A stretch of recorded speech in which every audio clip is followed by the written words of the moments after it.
Que Dieu vous bénisse, que Dieu vous bénisse. Shalom à tout le monde, que Dieu vous bénisse. Je vais parler sur les choses très capitales, les clés de la prospérité surnaturelle. Je vais parler un peu aujourd'hui sur 4 clés de la prospérité. Beaucoup de chrétiens sont pauvres aujourd'hui parce qu'ils ne savent pas comment accéder dans leur héritage, comment accéder dans la prospérité. La première clé que je vais parler, c'est la sainteté. Tant que le péché est là, la pauvreté ne partira pas. La Bible déclare dans le livre de Deutéronome, chapitre 28, le verset 1er. Si tu obéis à la voix de l'Éternel ton Dieu, voici l'Éternel ton Dieu te donnera la supériorité sur toutes les extrémités de la terre. Vous allez voir par là, la bénédiction de Dieu est conditionnée. La bénédiction de Dieu ne répond pas au jeûne ni à la prière. La bénédiction de Dieu répond à l'obéissance à la parole, à la vie de la sainteté. Quand vous marchez dans la droiture, dans la sainteté, et la parole nous dit, dites aux justes, ils prospéreront, ils posséderont les pays. Et Dieu est en train de dire à Josué, dans Josué chapitre 1er, le verset 8, que ces livres de la loi ne s'éloignent point de ta bouche, médite les jours et nuits, afin que tu agisses fidèlement selon ce qui est écrit. Et par là que tu auras des succès dans tes entreprises. Donc vous allez voir par là, la bénédiction de Dieu répond à la sainteté. Ce n'est pas les serpents qui avaient chassé Adam en Éden, ce n'est même pas cet arbre qui est au milieu du jardin d'Éden, mais ce qui avait chassé Adam en Éden, c'était le péché. Tant que le péché est là, vous êtes chassés de l'héritage de Dieu. Là, c'est la première des choses à comprendre. Et la Bible nous dit encore, dans le livre de Matthieu chapitre 2 et Matthieu chapitre 6, le verset 33. Cherchez premièrement le royaume de Dieu et la justice de Dieu, tout vous sera donné par-dessus.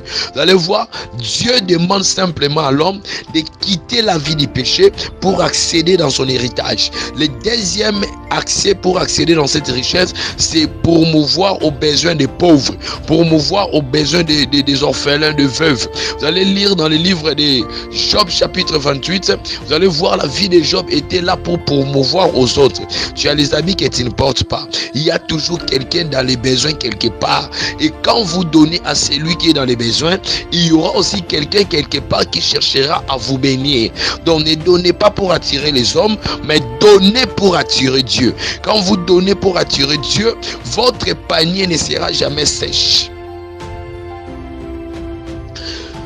Psaume chapitre 41. Heureux celui qui s'intéresse aux pauvres. Au jour du malheur, l'Éternel les soulage. Donc, les dons, l'aumône, les offrandes, les actions de grâce enlèvent aussi l'homme dans la pauvreté. Parce que la pauvreté, la richesse répond à la loi de la semaille et de la moisson. Nous ne vous demandons jamais pour que nous soyons enrichis, parce que Dieu n'a besoin d'aucune chose. Et Dieu ne reçoit pas les dons. Dieu est celui qui possède toutes choses. Et c'est pour cela qu'il faut que vous puissiez être un partenaire financier avec Dieu, un vaisseau par lequel Dieu va commencer à descendre pour bénir certaines personnes. C'est pour cela tous les géants financiers dans la Bible, ils étaient des canaux par lesquels Dieu descendait pour visiter les orphelins, les veuves, les opprimés, les délaissés, toutes ces choses-là. Dieu est en train de dire aux enfants d'Israël, lorsque vous sèmerez les champs, vous ne moissonnerez pas tout. Vous allez laisser un peu pour la veuve, pour l'orphelin, pour l'étranger, parce que vous avez été aussi étranger dans un pays. Vous allez voir que les dons, le monde donne quelqu'un ou bien une personne l'accès à la richesse de Dieu.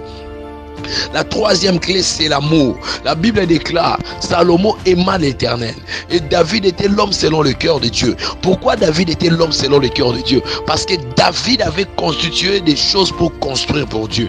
Lorsque votre cœur est vers Dieu, votre héritage est libéré. Lorsque votre cœur est avec Dieu, votre prospérité est libérée. Dieu n'a pas besoin de ton porte-monnaie ni de ton compte bancaire. Dieu veut que tu lui donnes ton cœur. C'est pour cela la Bible nous dit que là où il y a ton trésor, c'est là où sera ton cœur. Et beaucoup partent à l'église, mais leur cœur est dans leur compte bancaire, leur cœur est dans leur héritage, leur cœur est dans leur business. Mais quand vous donnez à Dieu votre cœur, la prospérité de Dieu coulera dans votre vie comme des ruisseaux, et cela ne s'arrêtera pas. Et vous allez voir dans le livre des 2 Chroniques chapitre 20, vous allez lire jusqu'en bas, vous allez voir que Abraham aima l'Éternel. Lorsque lorsqu'on aime Dieu, on donne aussi sa dîme, on paye ses offrandes, parce que la Bible déclare, vous ne vous présenterez pas à la maison de l'Éternel main vide. L'amour de Dieu vers nous nous donne l'accès de donner à Dieu tout ce que nous possédons. Pourquoi la Bible déclare, fais de l'Éternel tes délices et il te donnera ton cœur, il te donnera ce que ton cœur désire. Ne sois pas sage de tes propres yeux, mais marche devant la face de l'Éternel, car le Tout-Puissant sera ton or et il sera ton argent. Toutes les choses il y a au moins 25 clés, mais je vais parler sur 4 clés ou 5 clés, afin que vous compreniez. L'argent ne répond pas aux jeûnes et aux prières.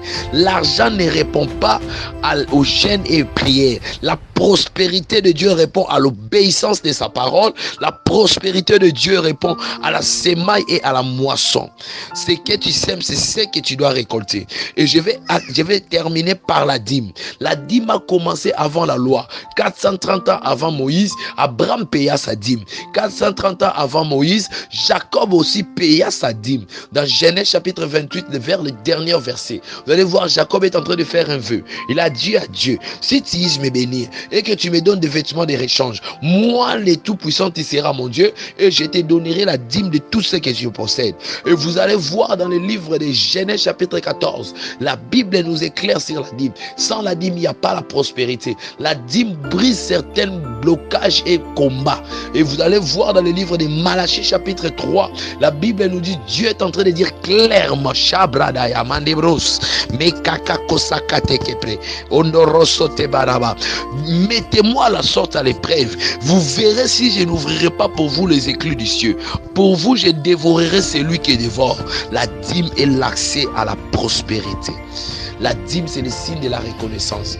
Pour ton information, personne n'est né avec les vêtements, personne n'est né avec un compte bancaire. Nous recevons de Dieu ce qu'il nous donne. Tout ce que nous avons sur la terre, c'est lui qui nous a donné. Et nous devons être reconnaissants de ce qu'il a fait pour nous. Que le Seigneur vous bénisse. Pour nous rejoindre, nous sommes dans les plus 243 81 533 27 86. C'est le même numéro de WhatsApp. Plus 243 81 533 27 86. Et tous ceux qui veulent contribuer afin que ces messages soient partagés dans le monde, qui est ici en RDC, notre M-Pesa c'est le 081 533 27 86. La Freeman c'est le 090 97 07 591. Pour ceux qui sont à l'étranger qui veulent contribuer afin que ces messages puissent accéder dans toutes les plateformes, nous sommes, et vous m'écrivez sur les numéros de WhatsApp, plus 243 81 533 27 86. Je déclare que votre pauvreté prenne fin aujourd'hui. Les troubles dans vos finances prennent fin aujourd'hui. À partir de cette vidéo, de cet audio, je déclare et je décrète sur tes business, tes activités, ton entreprise. Tu ne connaîtras jamais une marche en arrière. Tu ne parleras jamais de la famine. Tu ne parleras jamais de la médiocrité. Tu ne parleras jamais de la sécheresse. Je déclare étant qu'un homme de Dieu, que l'abondance, le succès, l'élévation soit ton partage. Si tu crois, reçois cela. Peu importe là où tu es, je déclare une vie de la stabilité en toutes choses au nom de Jésus-Christ de Nazareth. C'était le prophète Israël Muchimuni, fils spirituel de Bishop David de Depo. L'église est sur RDC, précisément à Kinshasa, dans la commune de Mongafula, arrêt Mercano, avenue Tondé, le numéro 32. Que le Seigneur soit avec vous et qu'il vous accompagne. Soyez prospères à tous égards comme la volonté de Dieu le déclare.